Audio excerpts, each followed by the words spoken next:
And joining me now to speak on the presidential election in Turkey is global affairs analyst Calvin Dack. Good to have you join us. Good to be here. Interesting developments there in Turkey. Perhaps the first time was seeing President Erdogan go into a runoff in his career as a politician, if I will call it that. In 2018, he had an outright victory of about 53%. But now he's fighting to maintain a slight lead. Why is he losing support? Well, I think that one of the things, or two of the things that really kind of hampered this election attempt is the economy. And we know that it's not just in Turkey, but around the world, the economic downturn after the pandemic, it's especially hard in Turkey and as in the United States and in Turkey. And I think most places, the economy is the number one thing that people vote on. Also, there was, of course, not exactly full support in Erdogan's response to the massive earthquake earlier this year in February. So I think those affected the his support. But, let's keep in mind that even with those two things, he still came very close to the 50% and a little over 4% from what he had during the last election. So while it did affect support, he's still extremely popular. But is this a win for him or for the opposition in terms of, because Achilles Daroli also has about 44.88%. Is this a win for him or for the opposition, also considering that he still has a lead in parliament? Yes, and I think that parliament question is key. I think, first of all, the opposition, this new alliance that formed, did better than expected, from when they first started. And, there were even polls and people that were predicting they could even, possibly win outright in the first round right before the election. So I think in that sense, it was a victory for them in what they accomplished. But I think that the parliamentary angle that, Erdogan's party will still have the majority, that he did really well in the parliament. I think that actually will help Erdogan's argument for the second round. He'll be able to say that if there's divided government, less will get done. Now, it remains to be seen if Turkey is going to be like the United States. In the United States, for some reason, voters tend to like the gridlock because they think it stops one party from doing too much. They like divided government. But it'll be interesting to see if Turkish voters feel the same. And talking about the United States, Erdogan has been a reliable partner for NATO. He's also considered a regional power broker, and that's on one hand. On the other hand, he continues to maintain close ties with Russia as it continues his Ukraine onslaught. But we also see how he caused a headache for NATO's expansion plan, stalling with Sweden and Finland. How do you think that the West is viewing all of this? Well, I think that you're correct, particularly for the United States. Turkey is playing a major role in major conflicts around the world, with Russia's war in Ukraine, with what's been happening in Syria, and of course, them being a NATO ally.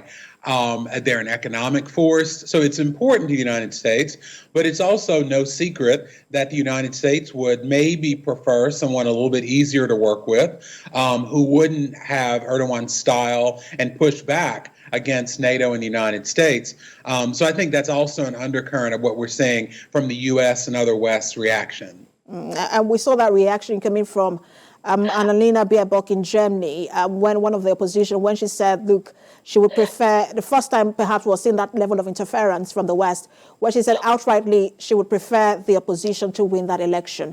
But a lot of political calculation in the next few days to the runoff.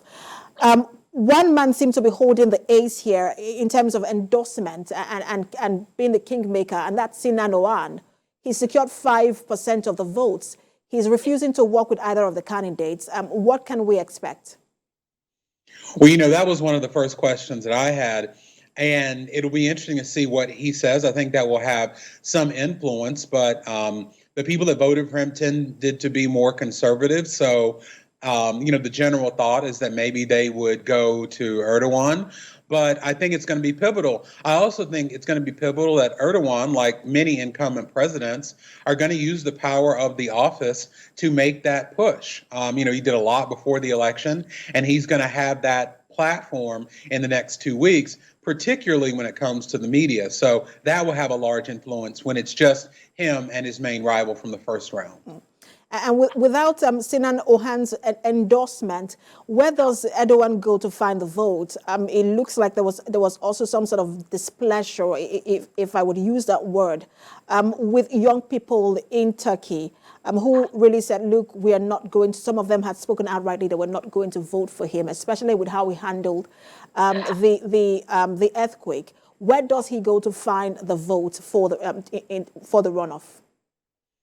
Well, I think there are probably two options. One, he could just stay the course, more towards the right and just hope that the 5% that the third challenger got in the first round kind of go to him. That would give him what he needed.